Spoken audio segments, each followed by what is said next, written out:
Action king Arjun Sarja తన కుమార్తె ఐశ్వర్యను తెలుగు ఇండస్ట్రీకి పరిచయం చేస్తూ ఆయన స్వయంగా దర్శకత్వం వహించిన చిత్రం సీతా పయనం ఫిబ్రవరి 14న విడుదల కానున్న ఈ సినిమా ప్రమోషన్లలో భాగంగా అర్జున్ తన 46 ఏళ్ల సుదీర్ఘ కెరీర్ గురించి పలు ఆసక్తికర విషయాలు వెల్లడించారు. కెరీర్ ఆరంభంలో డబ్బు సంపాదిస్తున్న సమయంలో ఇండస్ట్రీలో తన చుట్టూ ఉన్నవారే తనను మోసం చేశారని కీలక వ్యాఖ్యలు చేశారు. సీనియర్ నటుడు శోభన్ బాబు పెట్టుబడులు పెట్టమని సలహా ఇచ్చినప్పటికీ అప్పట్లో తాను పెద్దగా పట్టించుకోలేదని తెలిపారు. ఇంకా అర్జున్ ఏం చెప్పారంటే, యాక్షన్ కింగ్ అర్జున్ సర్జా చాలా గ్యాప్ తర్వాత దర్శకత్వం వహిస్తున్న సినిమా సీతా పయనం. ఇందులో అర్జున్ కుమార్తె ఐశ్వర్య, ఉపేంద్ర అన్న కొడుకు నిరంజన్ జంటగా నటిస్తున్నారు. అర్జున్, ధ్రువ్ సర్జా ప్రత్యేక పాత్రలు పోషించారు. తెలుగు, కన్నడ, తమిళ భాషల్లో తెరకెక్కిన ఈ త్రిభాషా చిత్రం వాలంటైన్స్ డే కానుకగా ఫిబ్రవరి 14న థియేటర్లలోకి రానుంది. ప్రమోషన్స్లో భాగంగా తెలుగు మీడియాకి అర్జున్, ఐశ్వర్య ఇంటర్వ్యూలు ఇస్తున్నారు. కోడి రామకృష్ణ దర్శకత్వంలో 1985లో మా పల్లెలో గోపాలుడు సినిమాతో అర్జున్ హీరోగా తెలుగు ప్రేక్షకులకు పరిచయమయ్యారు. ఈ చిత్రానికి గాను తనకు రూ. 25,000 రెమ్యునరేషన్ ఇచ్చారని అర్జున్ తాజాగా ఓ ఇంటర్వ్యూలో వెల్లడించారు. అంతకుముందు ఒక తమిళ సినిమాకి 15,000 రూపాయలు ఇచ్చారని చెప్పారు. అప్పట్లో 30 నుండి 40 రోజుల్లో ఒక సినిమాని పూర్తి చేసేవాడినని, ఒకానొక సమయంలో ఒకే రోజు 7 చిత్రాల షూటింగ్స్లో పాల్గొన్నానని తెలిపారు.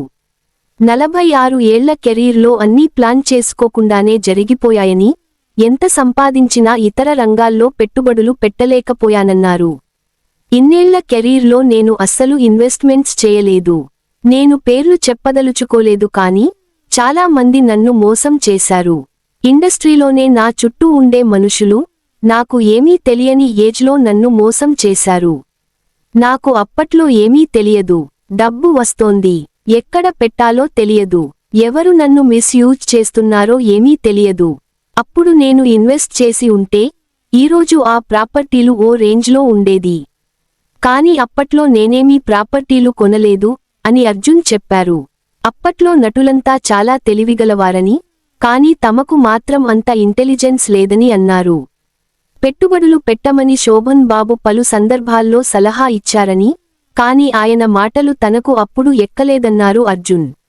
శోభన్ బాబు గారు నాకు చాలా బాగా క్లోజ్. ఆయనతో నేను చట్టంతో చదరంగం అని ఒక సినిమా చేశాను. ఆయనొక వండర్ఫుల్ పర్సన్. నాకు ఎందుకు అంత క్లోజ్ అయ్యారో తెలియదు. కానీ ఒక్క సినిమాకే చాలా క్లోజ్ అయిపోయాం. శోభన్ బాబు ఎవరితోనూ ఇంత క్లోజ్గా ఉండేవారు కాదని మిగతా వారంతా మా అనుబంధం చూసి ఆశ్చర్యపోయేవారు. ఆయన ఊరి నుంచి తీసుకొచ్చిన సున్నుండలు తినమని నాకు ఇచ్చేవారు. నన్ను పక్కన కూర్చోబెట్టుకొని ఇన్వెస్ట్మెంట్స్ చేయమని చెప్పేవారు. డబ్బులు ఉంటే ఏదొక విధంగా ఖర్చు అయిపోతుందని, పెట్టుబడులు పెట్టమని అప్పుడే ఆయన చెప్పారు. నాకు సరిగ్గా ఎక్కలేదు అని అర్జున్ తెలిపారు. అయితే తాను వద్దు అనుకున్నా కొన్ని ప్రాపర్టీలు తన దగ్గరకు వచ్చాయని అర్జున్ చెప్పారు. చిన్నప్పటి నుంచే తనకు భక్తి ఎక్కువని, రామాంజనేయులు ఆరాధిస్తానని, తన ఖర్చుతో 12 ఎకరాల్లో ఆంజనేయస్వామి గుడి నిర్మించానని తెలిపారు. తన కుమార్తెను తెలుగు ఇండస్ట్రీకి పరిచయం చేయాలనే ఐడియాతోనే సీతా పయనం సినిమా చేసినట్లు అర్జున్ చెప్పారు. ఇండస్ట్రీలో తనకు ఎంతోమంది ఫ్రెండ్స్ ఉన్నప్పటికీ సినిమా పబ్లిసిటీ కోసం వాళ్లని అడగాలంటే తనకు ఇబ్బందిగా ఉంటుందన్నారు. ఎక్కడికి వెళ్లినా జెంటిల్మేన్, ఒకే ఒక్కడు, హనుమాన్ జంక్షన్, శ్రీ ఆంజనేయం సినిమాలకు సీక్వెల్స్ చేయమని అడుగుతుంటారని అర్జున్ చెప్పుకొచ్చారు.